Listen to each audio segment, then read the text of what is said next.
We are all familiar with the tale. In 1881, Sheriff Pat Garrett shot and killed Billy the Kid at Fort Sumner, New Mexico. Or did he? Rumors persisted that it was a fabrication, that the kid survived and began again in a new location. If so, who did he become? Let us examine the individual who professed to be Billy the Kid. The date is July 14, 1881, in Fort Sumner, New Mexico. Sheriff Pat Garrett and his men are pursuing the West's most infamous fugitive. That night, Garrett silently slips into the residence of Pete Maxwell. Unaware of the danger, Billy walks into the shadowy chamber. He sees a figure, draws his weapon, and demands, "Quien es?" A shot rings out. Billy drops, deceased, or so the story is told. Two other officers were there that evening, Deputy John W. Poe, who had never seen Billy, and Deputy Thomas McKinney, who knew him only vaguely. Immediately after the incident, Poe expressed doubt they had killed the correct person, as the lighting was too poor for a positive identification. Garrett maintained he had recognized Billy's voice, yet Poe and McKinney remembered only hushed tones. Both deputies ultimately corroborated Garrett's account at the coroner's inquiry the next day. McKinney, however, later retracted his statement, claiming Garrett had shot an impostor. Despite these unresolved questions, the inquest officially identified the deceased as Billy, and he was interred the next day beneath a plain wooden headstone. Public opinion was split. Some accepted Garrett's report, others were convinced he had ambushed Billy, and a portion suspected he had killed the wrong man. When Garrett sought his bounty, Acting Governor William G. Rich declined payment. In a frontier version of a charity drive, Garrett's associates collected $7,000 for him, but his standing was permanently damaged. To clear his name, he authored a book presenting his perspective. As years passed, the speculation grew. Certain people suspected Garrett had staged the shooting to assist Billy in fleeing, while others were convinced Billy had masterminded the deception personally. If this was the case, who had Billy become, and to where had he vanished? Two individuals surfaced as plausible contenders, Brushy Bill Roberts and John Miller. In 1948, a probate investigator named William Morrison was on a case when he encountered an old man, Joe Hines, who stated he had participated in the Lincoln County War. During their conversation, Hines revealed a stunning secret. Billy the Kid was still living. He would not disclose his location, but shortly thereafter, a man in Oklahoma named J. Frank Dalton alleged that Billy was residing in Texas under the name O.L. Roberts. Morrison subsequently located the aging O.L. Brushy Bill Roberts in Hyco, Texas. Brushy Bill claimed he was Billy the Kid and petitioned for an official pardon. He recounted details only Billy would likely know, displayed old injuries that aligned with the kid's documented wounds, and even exhibited a notable skill for escaping from handcuffs. Morrison gathered sworn statements from 4 individuals who affirmed Roberts was Billy the Kid, although it is significant that 2 other men declined to provide such confirmation. Governor Thomas J. Mabry consented to an interview with Roberts, but in the end he dismissed his assertion. Brushy Bill passed away not long after, but Morrison, alongside historian C.L. Sonicson, later released the book. Alias Billy the Kid. Ensuring his narrative endured, the publication attracted the notice of President Harry Truman, who corresponded with Morrison to express his personal belief in Brushy Bill's story. He also conveyed his regret that Roberts had died before he could appeal to the next governor of New Mexico, expressing hope the outcome might have been different. In 1989, a computerized facial recognition analysis compared an authenticated photograph of Billy the Kid to one of Brushy Bill. The software placed Brushy Bill 42nd among 150 candidates, indicating 41 individuals bore a closer resemblance.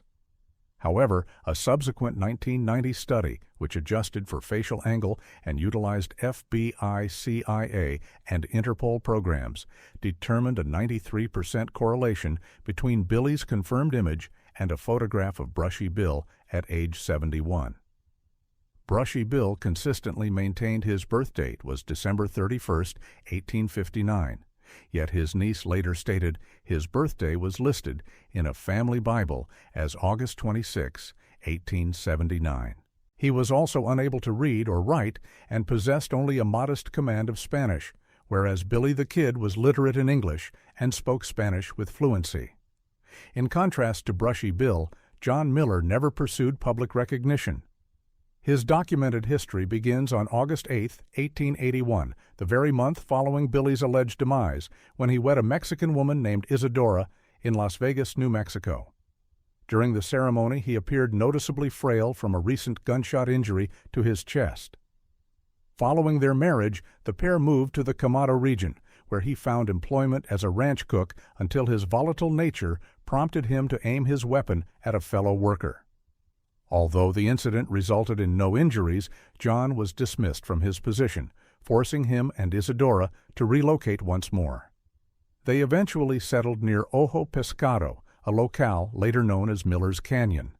There, they formed friendships readily, and their residence evolved into a sanctuary for tired wayfarers.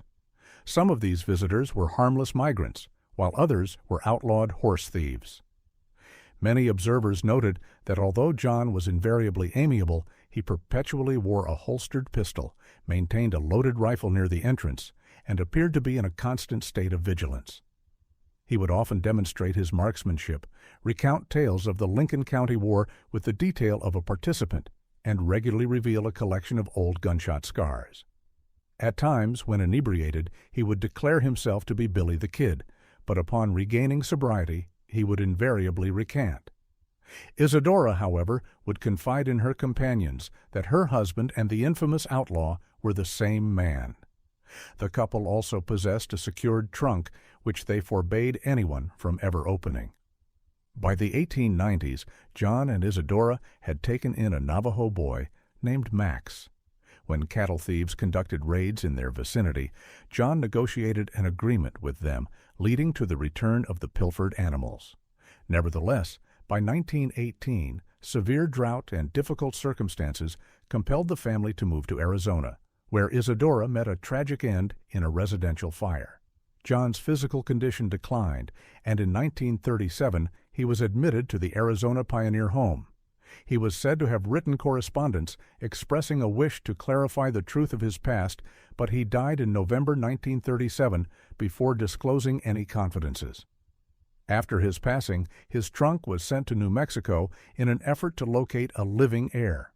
A court officer asserted the trunk held possessions which demonstrated Miller was, in fact, Billy the Kid. Yet no legal heir was ever discovered, and the trunk disappeared under mysterious circumstances. John Miller shared a striking physical likeness with Billy the Kid, possessing long, sloped shoulders, prominent front teeth, outwardly turned thumbs, a heavy brow, petite hands, large ears, blue eyes, and a multitude of old bullet wounds. Both individuals spoke Spanish fluently, were expert shots, formed friendships easily, and were known for their generosity. John demonstrated an intricate understanding of Billy the Kid's life and the Lincoln County War, and he remained perpetually vigilant. He maintained connections with gangs of horse thieves and cattle rustlers, and no documentation for John Miller exists prior to August 8, 1881. Yet, while this is persuasive, there are also grounds for skepticism. For example, the 1900 census lists his birth year as 1857. A 1910 document states 1852, and the Arizona Pioneer Home Files record it as 1850. In 2005, his remains were analyzed, and DNA was tested against bloodstains from the bench where Billy's body was laid. The findings were indeterminate. A match would have confirmed Miller bled there, but a mismatch only proves he was not the source. If stories of Garrett killing a different man or a switched corpse are accurate, then the blood was never Billy's to begin with. Furthermore, all efforts to open the official grave have been blocked. A 1904 flood ravaged the cemetery, obscuring the precise burial site. Years later, the surviving pallbearers were tasked with marking the spot, but each man indicated a different location. So, what is your opinion? Did Billy the Kid perish in 1881, or did he vanish into a new identity? When comparing Brushy Bill and John Miller, which man presents the more convincing case? Share your conclusions below. Personally, after examining all the proof, I am convinced that if Pat Garrett did not kill Billy the Kid that evening, my conclusion is this. Billy fled to the residence of Manuela Herrera Baudry, the widow of his comrade Charlie Baudry, who died the previous year at Stinking Springs. She helped him recover, and 3 weeks later they were wed in Las Vegas, New Mexico, as John and Isadora Miller. One thing is sure, the legend of Billy the Kid will not be forgotten. Don't forget to like and subscribe to our channel to help support our community.